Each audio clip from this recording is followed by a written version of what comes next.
This is another folktale from old Russia called Ivan and the Grey Wolf.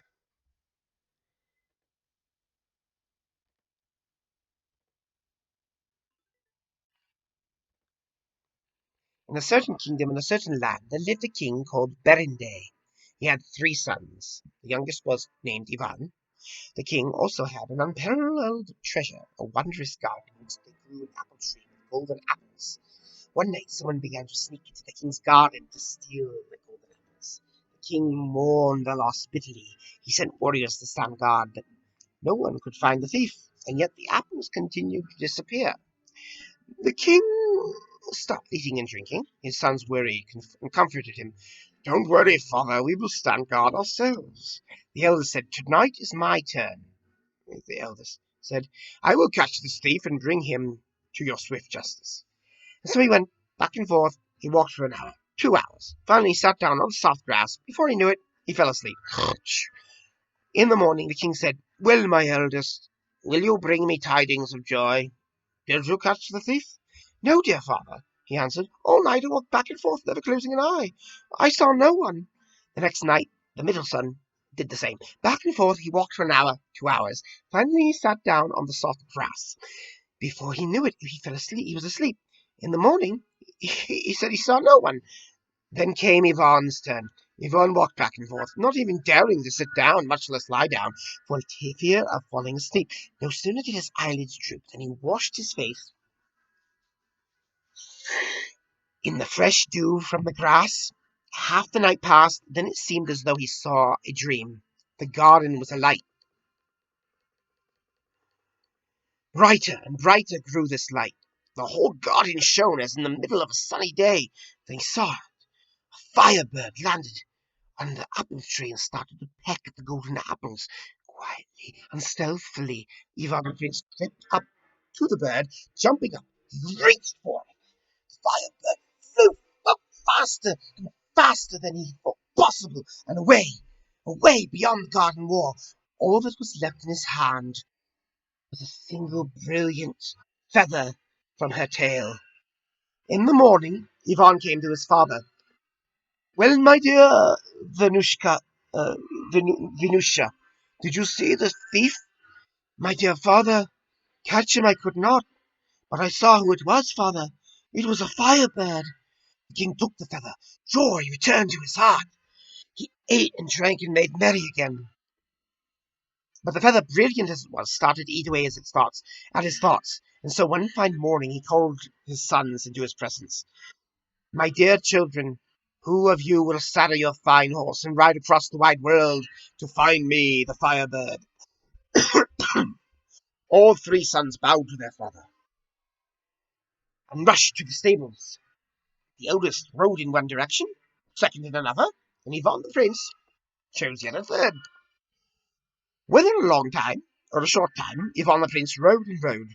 On a hot summer day he grew tired of his long ride. Getting off his horse, he hobbled it, and he lay down in the shade of an oak tree and fell asleep. Whether a long time or a short time, Ivan slept and slept. When he awoke, there was no sign of the horse, and jumping up, he went to find it. Finally he found it. Nothing was left but bones. Ivan the Prince grew sad. But what is a prince to do? He continued on foot. All day he walked, and the next day after that, tired he was, almost to death. Finally he sat down on a log and started to weep. Out of nowhere, a grey wolf appeared before him and started to speak. "Well there, Prince, Ivan the Prince, why are you sitting there with your head hung low?" "How can I fail to weep, Grey Wolf?" answered the prince. "I have lost my fine horse." "No, that was me, Ivan," said the wolf. "I was hungry. Such is the nature of the wolf. But I feel sorry for you. Tell me where you are going, and what you are seeking. What were you seeking, I should say?" "My father sent me to ride across the wide world to find the firebird." "On your horse it would take you 3 years to find it. Only I alone know where the firebird lives." "Well, fair's fair. I ate your horse, so I will be your mount for you and serve you well. Sit on my back and hold on tight." Ivan the Prince sat astride the grey wolf. The wolf jumped up higher forests passed below them, lakes and rivers as though brushed aside by the wolf's tail. Soon they stood at the foot of a tall fortress. The grey wolf said, "Fear me, Ivan the Prince, and listen well. Climb the wall, fear not. It is a good hour. The guards are all asleep. In the tower you'll see a window. In that window hangs a golden cage. In the cage sits the firebird. Take the bird and place her on your coat, but see that you do not touch the cage." Ivan the Prince climbed the wall, saw the tower. There in the window hung a golden cage. In the cage sat the firebird. He took the bird, put it in his coat, but his eyes lingered on the cage. His heart started to beat wildly. "Oh, how golden it is! How precious! How can I not take it?" And he forgot the wolf's warning. No sooner did he touch the cage than trumpets sounded. Drum beats rolled wildly. The guards woke up, seized Ivan the Prince, and led him to King Afron. King Afron was angry. "Whose son are you? From where?" he asked. "I'm King Berenday's son, Ivan the Prince." "No, what a shame! A king's son turned thief. And what of your own bird that stole our golden apples? Oh, why did you not come to And why did you not come to me and ask me with a good conscience? I would have given you the firebird to your father out of respect. Well, what's done is done. And if you do me a good service, I will forgive you. In the kingdom of Sultan Kusman, there is a horse with a golden mane. Bring it to me, and I will give you the firebird as a gift." Ivan the Prince grew sad. With his head hung low, he returned to the grey wolf. "I told you," said the wolf, "don't touch the cage. Why did you not listen to me?" "Forgive me, grey wolf," was all that Ivan could muster. "Well, what's done is done. Sit on my back. I said I would serve you well, and serve you I will." Once again the land sped away underneath them as the wolf ran. Whether long their way or short, they arrived at another even taller fortress. "Climb the wall, Ivan the Prince," said the wolf. "The guards are asleep. Go to the stables. Take the horse, but take care. Do not touch the golden bridle." Ivan the Prince climbed the wall and found the stables, caught the horse with the golden mane, but then he glanced at the golden bridle. It glistened with fine jewels. How could he resist? Such a fine horse deserved only such a precious bridle, and he forgot all about the wolf's warning. No sooner did he touch the bridle than trumpets sounded, drum beats rolled wildly. The guards woke up, seized Ivan the Prince, and led him to Sultan Kusman. Sultan Kusman was angry.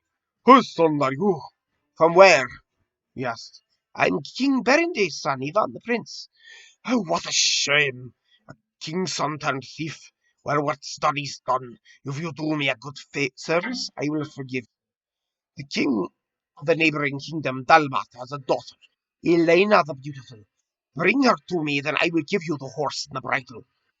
Ivan the Prince grew sad. With his head hung low, he returned to the grey wolf. "I told you," said the wolf, "don't touch the bridle. Why did you not listen to me?"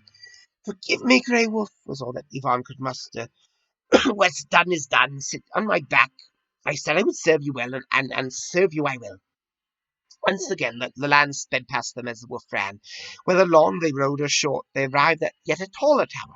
On top was a walled garden. Inside it was Elena the Beautiful, and she walked with her nurses and her maids. The grey wolf said, "This time I won't send you at all, Ivan the Prince. I will go myself. As for you, start your way back home on foot. I'll catch up with you." Ivan the Prince hesitated, but did as he was told. The grey wolf jumped over the wall and into the garden. He sat behind a bush and waited. Soon Elena the Beautiful came out with her nannies and her maids. She walked around for a time, then she walked away from her chaperons, ever so slightly further than she should. The grey wolf grabbed Elena the Beautiful, threw her back over his back, and flew away. Ivan the Prince walked on foot. Suddenly the grey wolf caught up with him, and on his back sat Elena the Beautiful. Ivan the Prince was glad. But the grey wolf told him, "Hurry up and sit on my back, or they'll catch up with us." The grey wolf ran with Prince Ivan and Elena the Beautiful on his back, and the land sped away underneath them as before. Whether long was their journey or short, they arrived at Sultan Kusman's fortress. The grey wolf asked Ivan the Prince, "Why are you silent and sorrowful? Why are you silent and sorrowful?" "How can I not be, grey wolf? How will I part with such beauty? How can I trade Elena the Beautiful for a horse?"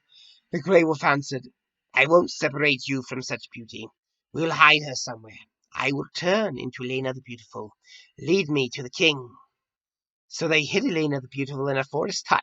The grey wolf jumped over his head and turned into the exact image of Elena the Beautiful. So Ivan brought the wolf to Sultan Kusman. The Sultan was thrilled and began to shower Ivan with compliments. Thank you, Ivan the Prince, for bringing me this bride. Receive as your reward my horse with the golden mane, along with the promised bridle. Ivan the Prince sat on the horse and rode straight to Elena the Beautiful. He put her on the horse and they rode on. But Sultan Kusman immediately married the beautiful maid, feasted all day until night, and, as was proper, went to bed with his new wife. But no sooner did he lie on the bed than a wolf's maw stared back at him on the bed. The Sultan fell out of his bed in terror, and the wolf ran away. The grey wolf caught up with Ivan the Prince and asked him, Why are you so silent and sorrowful, Prince Ivan?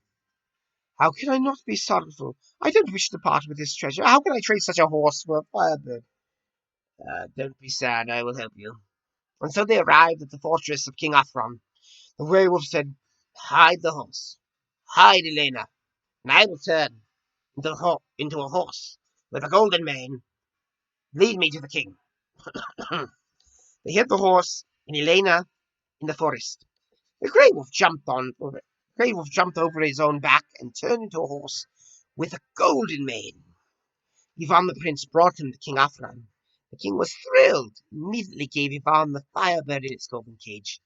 Ivan the Prince returned to the forest on foot, sat and sat. Elena the Beautiful on the horse with the golden mane took the firebird and the cage in hand, and they walked home on foot.